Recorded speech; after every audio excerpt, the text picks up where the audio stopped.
Welcome to The Hot Dish. I'm Heidi Heitkamp. And I'm Joel Heitkamp, Heidi's younger brother.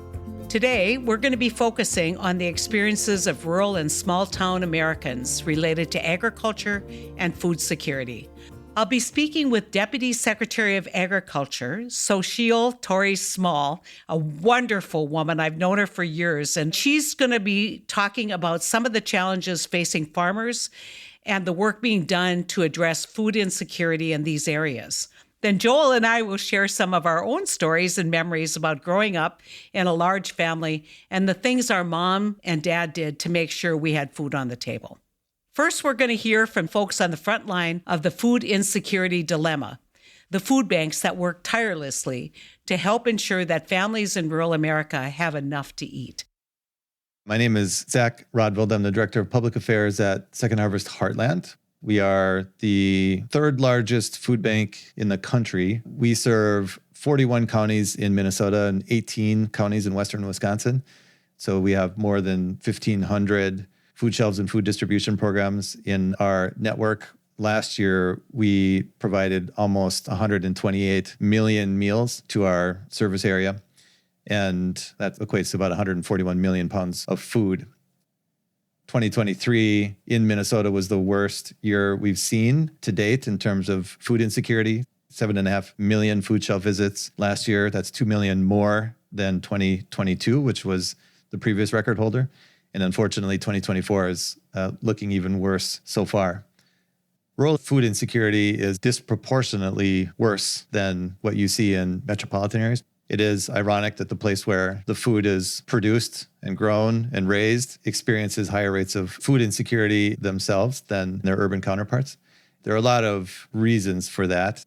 Demographic changes, population changes of rural communities, towns shrinking, becoming older, rural economies struggling, particularly when it comes to maintaining markets for food retailers, distances that you have to travel to get to your nearest grocery store or food shelf. Seniors experience hunger at higher rates than the general population. And so we talk a lot about the geographic divide.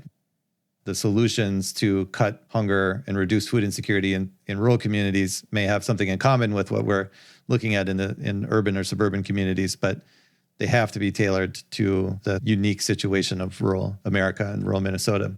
One of the major barriers that people raise is transportation. And in the Twin Cities, transit access is a big part of that, but transit in rural Minnesota looks a lot different than it does in the Twin Cities, particularly if you're a homebound senior or maybe you can't afford gas and you're driving 20, 30 miles each direction to get food. Federal policy is the most important component of the anti-hunger network through the Farm Bill, which is surprising to some people. But the single biggest component of the Farm Bill is the nutrition title, which includes funding for the Supplemental Nutrition Assistance Program, or SNAP. There's also other federal nutrition programs in there that we participate in and food insecure Minnesotans take advantage of. TFAP is one of those, the Emergency Food Assistance Program, also a great benefit to producers and growers who have their product purchased by the government, and then those commodities are sent out to food banks to deliver to food shelves. The Commodity Supplemental Food Program, CSFP, is kind of a senior nutrition program that delivers kind of monthly boxes to seniors of staples just to supplement whatever they might be getting through other sources. And so all of that is included in the nutrition title in the Farm Bill. And to give a sense of the scale and scope of SNAP in particular, the most important and the most effective anti-hunger program we have in this country, for every meal that a food bank provides, SNAP provides 9. And so there is no way that we could make up the gap if Congress were to curtail benefits, reduce eligibility, separate it from the Farm Bill every 5 years, and people see the nutrition title being disproportionately funded compared to the farm programs. But there's a reason for that, and that's that millions of Americans are food insecure. And the only way that we can ensure that they stay fed is through SNAP access. Most people use it intermittently in periods of need when they're between jobs or they're seniors on fixed income or disabled and unable to work. It is serving the very people that need the help the most. And the benefit of SNAP is that it's money in people's pocket to spend at retailers in their community. And those retailers are benefiting from that spending. 84% of the poorest counties in America are rural counties. And so every dollar that's spent on SNAP returns something like $1.50, $1.60 in economic benefit in local communities, which is huge when rural economies are struggling to maintain, the grocery stores, the hospitals, other services that are needed to keep these communities whole and let people stay where they are. SNAP provides a great economic benefit, not just to the people who need it to be able to eat, but to their local retailers too.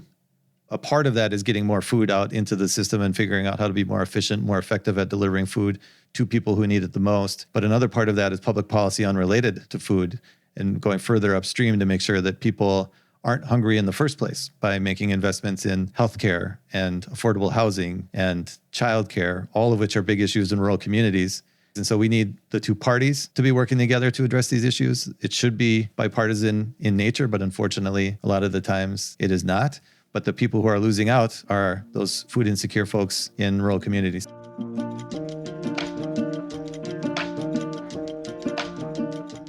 I am so pleased to have with me today the Deputy Secretary of Agriculture, Xochitl Torres Small.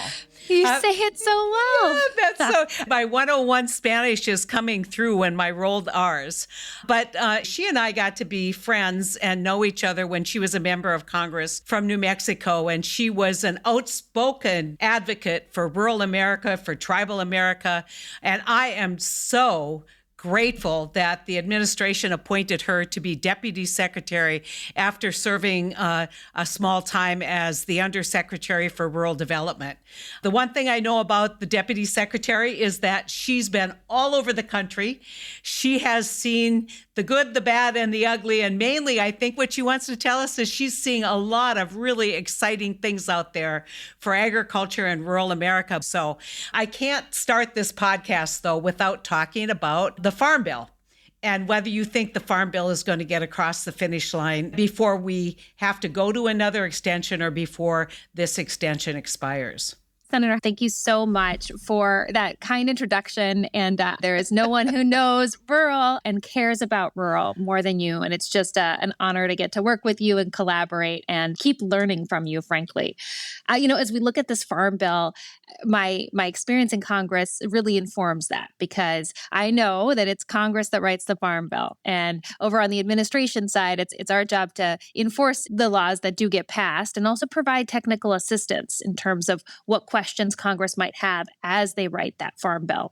In the meantime, what we're working hard to do at USDA is make sure that we're implementing the laws that have already been passed. And one of the big ones there is the Inflation Reduction Act. So looking at those enormous investments in farmers, in farms, in conservation, in, household programs like EQIP that every farmer, every farm can get access to.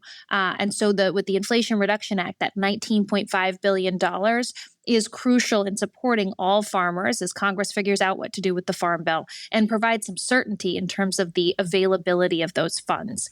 Just for our listeners' education, the IRA, the Inflation Reduction Act, did a huge investment in rural America, whether it's looking at taking programs like EQIP that were overprescribed, which meant that there were more people who wanted in that conservation program than we had money for. But it also has developed some challenges for the Farm Bill because very many on the Republican side want to take the work that was done in the Inflation Reduction Act, reduce the amount of dollar commitment and roll it into the Farm Bill. And I think that's a major stumbling block as we look at getting the Farm Bill across the finish line. We're absolutely in agreement that we need a good Farm Bill.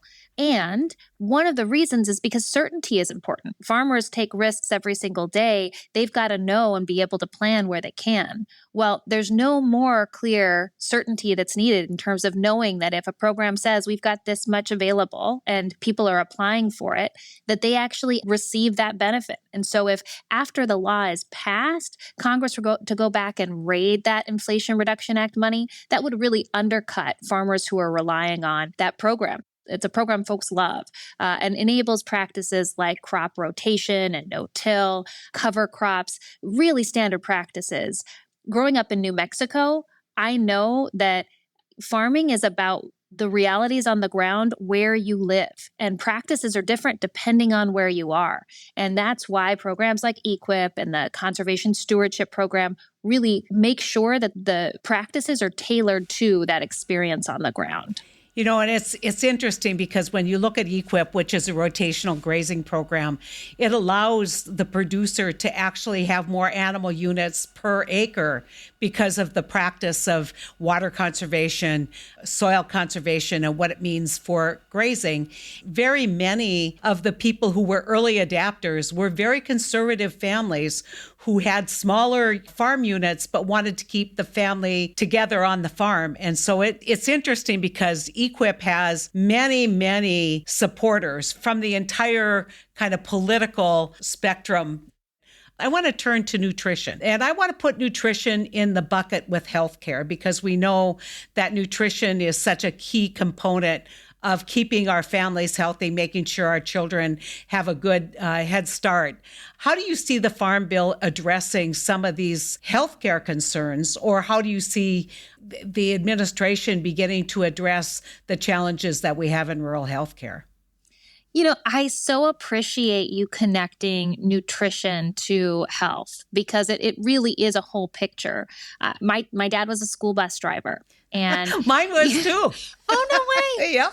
I love that. And, as a school bus driver, you get to see kids, in some of their hardest times when they don't want to go to school or they've just had a really tough day. And my dad could always tell, if a kid was acting out. And usually it wasn't a bad kid. It was something was going on at home or, maybe they're hungry. Maybe they don't have the nutrition that they need. And so they're acting out. And so being able to make sure that kids have the nutrition that they need is crucial. That's why USDA is fundamental when it comes to school meals and making sure those meals are healthy and going to support a healthy kid in their learning. But then you think about summer and what happens in summer when kids don't have those school meals to rely on. And this year, President Biden has done something that folks have been saying need to happen for a long time, and it's the Summer Electronic Benefit Transfer Program. So basically, this is recognizing that, especially if you're in a rural town, getting to a congregate feeding site where they're handing out school meals over the summer can be really hard. Also, if you've got 2 jobs as a parent, getting there in the middle of the day is impossible. And so what this Summer Electronic Benefit Transfer Program does is provides $40 a month per kid over the summer to make sure that they can have access to good food. So how does that work? How does this $40 work? It's a lot like SNAP. It's an electronic benefit. So this way you don't have to go and pick up specific food at a delivery site, but rather you can, on your trip into town, also pick up that lunch so that it's available for kids while they're around over the summer. We estimate that it'll this summer help 21 million kids all across the country. And that's even with, so there are 13 states that are not participating this year. It's interesting. Arizona and New Mexico are participating, but Texas sure isn't. So how do we make sure that in the future, these states are choosing to participate? Because it's about money in people's pockets that helps kids, but it also helps local grocery stores and it helps farmers. So this is connecting all of us. I feel bad. If you think about New Mexico, just across the border in some of those places is going to be the exact same situation in Texas, but yet those children aren't going to get fed. It's really unfortunate. I want to turn to a particular emphasis of the secretary, and I know you share this concern. I think the farm bills work pretty well for very large operators, but I know that the administration and particularly Secretary Vilsack have been very concerned about consolidation of farming into larger and larger units and how policy could maybe stem the tide. Could you talk a little bit about USDA's emphasis on keeping opportunities available for some of our smaller farm units?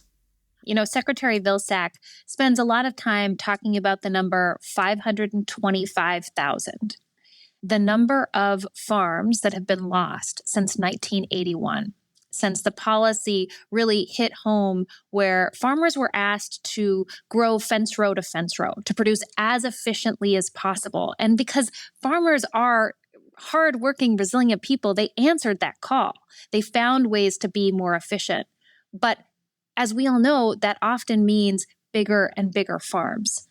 And it meant that a lot of people weren't able to keep their smaller mid-sized farms. And so Secretary Vilsack is looking at ways to invest in other ways for small and mid-sized farmers to add value to their crops or retain more of the fair share of the food dollar because they're cutting the cost of inputs. So a few examples.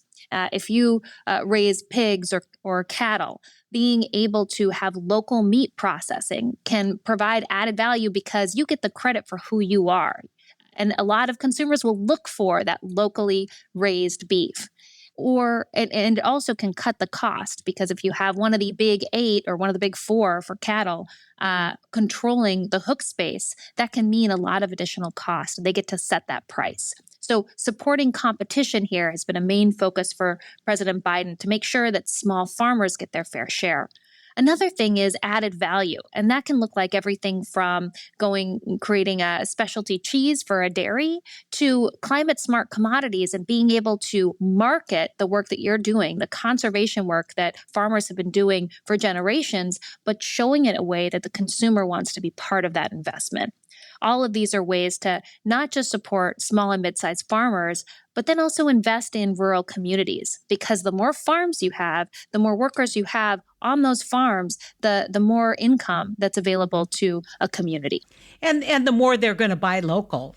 And I just really appreciate the Secretary's emphasis on trying to figure out how can we, from a policy standpoint, encourage those small stakeholder farmers. But it comes down to, can you put food on your table if you're a producer, or is this just become a hobby and you got 3 jobs off the farm to support your farming hobby?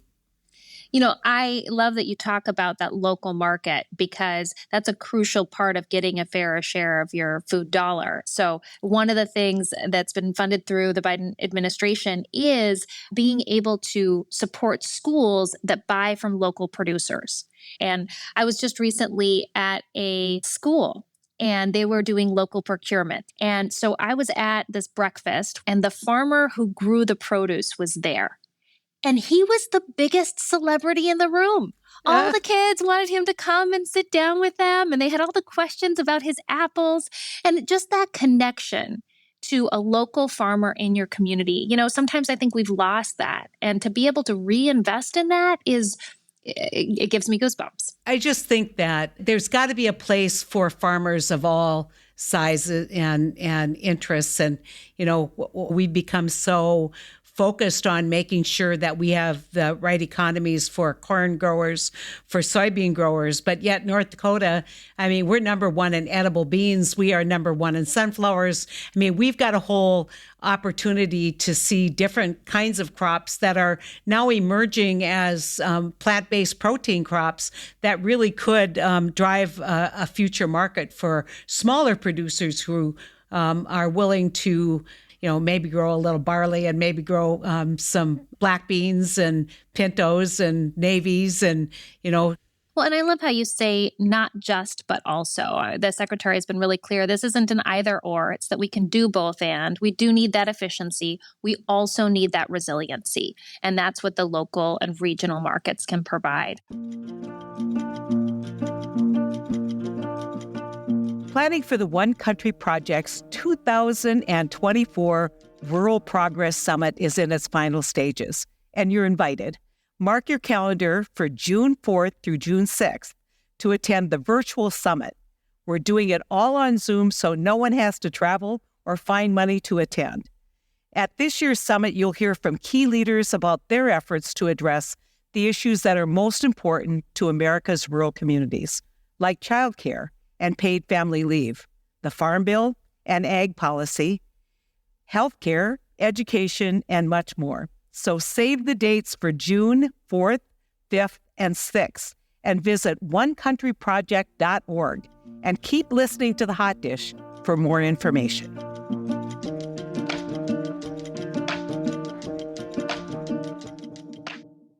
Well, I want to just for a minute ask you to take off your deputy secretary hat and put on your rural development hat, because I think that people don't really understand the key and critical role that USDA plays in making sure that our hospitals in rural America stay open, make sure there's housing, make sure there's, that we have adequate infrastructure for schools. So one of the fun things that rural development does is the Rural Energy for America program, where it funds small businesses all across rural America if they want to make their grocery store lighting more energy efficient, for example, or they want to drive down their energy costs by adding solar, ways that will keep them in production by cutting some of those input costs.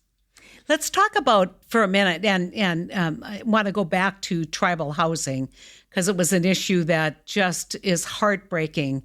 But I want to talk about the status of rural housing writ large before we talk about the challenges of housing on the reservations.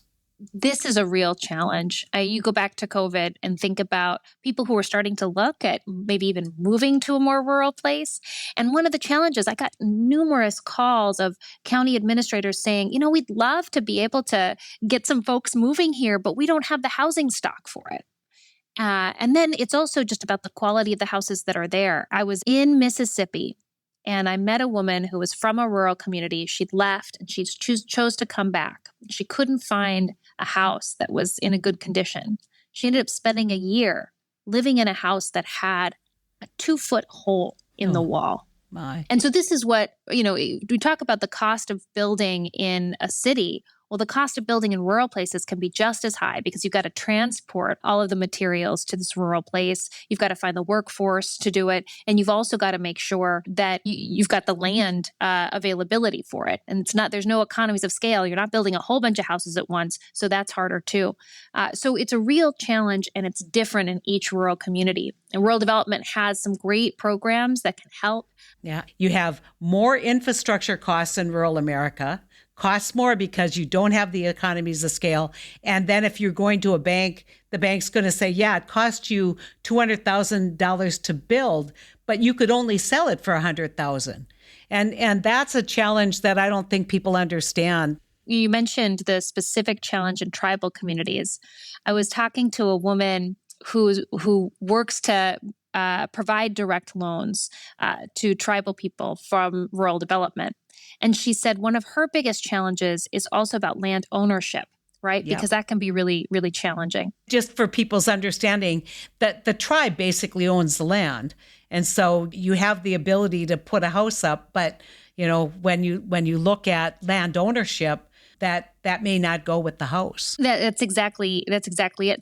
One thing that's been exciting is there's this pilot program that provides the funds for the direct loan to local nonprofits that can then help sort out those land issues and document them so that they can qualify for the loan. So we're up against the clock. I could talk to you forever. I look forward to continuing the dialogue. I look forward to hearing more about the Secretary and your plans for smaller farmers. It's an emphasis we haven't had in a long time at USDA. I think it's an exciting time. You guys are always innovating there. And we didn't even get a chance to talk about the climate smart agriculture funding. There is so much to talk about, and you're just always such a joy to talk with. Yeah. Heidi, thank you so much. Thank you. And we look forward to continuing to talk. And thank you so much for joining us on The Hot Dish.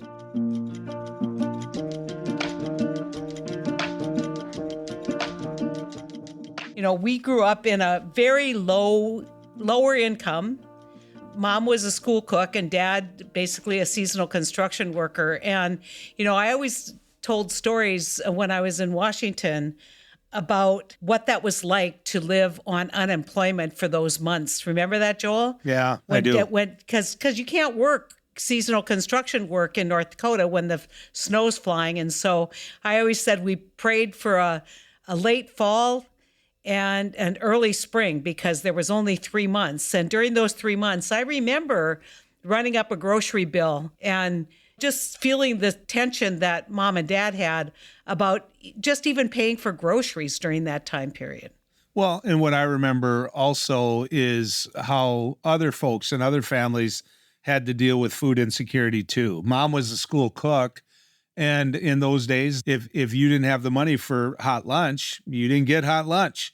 And of course, mom, as school cook, cheated on that as much as she possibly could to help other kids and other families. And that was just part of day-to-day life. When you're raising 7 kids that were born in 9 years, so they're all living in the house at the same time together, and you don't have the 2 incomes coming in, you only have 1, it gets tough. I remember that our favorite meal, besides the roast beef dinner that we had once a week with mashed potatoes on Sunday, was when Mom would fry chicken.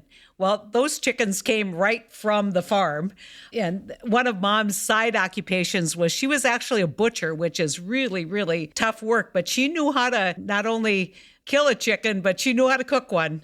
And then we would all line up and fight over who got the drumstick. You get one piece of chicken. And I would also add that because she was the butcher, and in those days you had a locker plant right in town, everybody brought their beef into and their hog into to get processed. Well, if there was a liver, if there was a tongue, if there was something that the farmer was going to throw away, the Heitkamp family took it. And I think at both of our ages now, you'd have a tough time convincing me to eat liver. I ate enough of it in my life. I mean, so it's a little like eating a piece of shoe leather that had been breaded. So maybe that was the part that we liked the best. But it does go back to, the times that we grew up. You figured out what you could grow in the garden, what your grandparents could raise in terms of potatoes, and, kind of you just made do. And, who really thinks we should go back to that time when the school cook had to cheat to give someone a meal? And, you and I have watched states like North Dakota who will give millions of dollars to an economic development project that we all think will never be successful, but can't figure out how they can basically provide free hot lunch. Well, and in North Dakota right now, the state that I live in, we've got $10 billion in reserves in the Bank of North Dakota that is just sitting there in a fund that could be used in so many ways. And we have $10 billion in reserves and 700,000 people, and we have kids in school going without hot lunch until we push that agenda, both you and I and others. Every kid should have their lunch paid for, and yet it's still the haves and have-nots. I just think it's so interesting. When I think, Joel, the point that you have made so eloquently is, look, they have to go to school. They have to be sitting in that desk. How is that different than buying them books? Yeah. If you talk to any farm worker that would hire the same thing Heidi's talking about, which is seasonal workers, and they're out in the field, not to sound sexist here, but usually the wife would bring out a lunch. And when I say lunch, I'm not talking about noon. I'm talking about a sandwich or something at about 10 o'clock because they're working hard. And then they'd bring out dinner is what we called it. And then they'd if they kept working, they'd bring out supper, which is what we called it. So, yeah, it was just common that if somebody was working or in a position, you took care of them. You fed them. Well, why not schools? When I would talk about this when I was in the Senate, people would say, oh, that doesn't happen. People don't go hungry in this country. And I would say, really, you think that's true? You think that hot lunch during summer isn't critical? Debbie Stabenow has been such a champion of providing summer meals, going to the parks and passing out in lower income neighborhoods, because many times that's the only hot meal kids get. But the bottom line is there's a lot of food insecurity in this country. We have programs that are supposed to take care of it. And in spite of providing billions of dollars in assistance for farmers, there is always a fight over food stamps in the Farm Bill, right? Well, you're so afraid somebody might get, and the only thing you can do with SNAP benefits is actually buy food. So it's not like you're handing out, cigarettes. That is so rare. In fact, if you look at fraud, waste, and abuse, the SNAP program has some of the lowest amount of fraud, waste, and abuse in any kind of program of its type in Washington. Well, and I would argue a lot of farmers are buying lake homes, or some anyway, off the money they're making through the Farm Bill. So let's put that in perspective. I get calls into my radio show all the time from people who are complaining about SNAP, complaining about people actually getting fed. And I try to remind them of a couple things. Number one, it is a food program. We raise food. That's what we do here in the middle of this country. And so anytime we have people, eating food, it's a good day. The other thing I point out, because they always say they want that separation, as you said, between SNAP and the Farm Bill, that if you look at the number of members of Congress, it's urban. Of the 430 members of Congress, it's urban. And so if you want to separate SNAP and you want to separate it from the Farm Bill itself, then get ready to not have federal crop insurance. Well, the one thing that it's a story that I tell. I was out trying to do a series of events around SNAP benefits. And I was in a rural community, and I was talking about the SNAP benefit and what that means. And it was a community forum. And so all of these people stood up and started talking about people living on the dole and blah, blah, blah. And, and I said, look, it's temporary for a lot of families. People hit a tough patch. It is just food assistance. And so I spent some time trying to defend the program. After it was over, Joel, I had a pastor in that community come up to me. And he said, my wife and I, we took this job in this community to minister to this community. And what I'm telling you is we can't get by if it weren't for food assistance, if it weren't for SNAP. He said, I didn't want to say that because it would get a reaction here in town. But this benefit allows me to engage in my ministry. Many, many people who receive these benefits are in fact working. Well, and elderly. Or veterans. Yeah. I mean, disabled. I remember, Heidi, Lorraine Gents. Okay, there's a name we both know. Lorraine Gents from this town of 100 that we grew up in would get government cheese. And it was her job to distribute that government cheese to, elderly people that didn't have money, right? And, there's a lot of pride factor there. And, Dad would look at me and say, you're going to take that cheese around town, and if they knew it was coming from Ray and Doreen Heitkamp, then it was, oh, okay, Ray and Doreen, yep, that type of thing. And you'd point out that it's the government that actually was providing it, but mom and dad saying, take it. And that ended the whole pride thing, but if Lorraine hadn't organized it, it probably wouldn't have happened. It's a community in rural areas. Yeah. It's really tough because what they see, they don't see the millions of dollars that are going to the power plant, right? The federal dollars. They don't see that, but they see it in the grocery store. And that changes kind of their attitude. And hopefully as we present more and more discussions about food insecurity and the work that we're doing here to talk about how this disproportionately affects rural and elderly communities, that we can build more political support and understanding of the importance of these benefits. Well, and the other thing, and this is a big difference in generations, we don't want to admit this, but we're a spoiled country when it comes to how much we can afford for groceries versus the old days. You grew it. I mean, everybody had a garden. You grew it. And if you had a bad year with the garden, you had less food that was canned in the basement. So, we grew up with that. You pick pickles at Grandpa and Grandma's. You pick sweet corn. I picked sweet corn. Thank God they were done raising pickles by the time I got to that age. But that was a big part of their income. And, now we just expect to go to the store and buy a jar of pickles. Oh, Joel, you don't go to any store to buy sweet corn. You go to the neighbor's patch and steal it. Just admit that. I'm a firm believer that the only good sweet corn is stolen sweet corn. So I just explained to him that they got a lot of raccoons in that sweet corn patch. JJ would say there's been a big red-headed rat in his JJ's garden. starting to get cases of beer for that. So knock it off. Stealing is one of those thou shalt nots. So I borrow is what I do. I borrow. Yeah. Anyway, this isn't the last we're going to talk about this. And as they work through it, we see some major stumbling blocks right now in getting a farm bill across the finish line.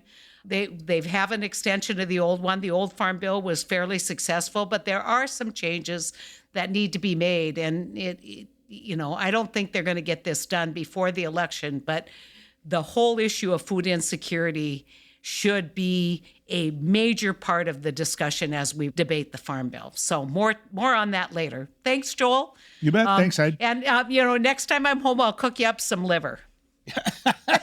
Good luck with that. I'll bring my deer sausage and maybe some canned sweet corn. I think this has been a really fascinating and important episode, and I hope you do too. Let us know what you think and ask us questions, or give us, again, your suggestions. Email us at podcast@onecountryproject.org. Thank you for joining us today on The Hot Dish, which is brought to you by the One Country Project, making sure the voices of the rest of us are heard in Washington. Learn more at onecountryproject.org. We'll be back in 2 weeks with more Hot Dish, comfort food for Middle America.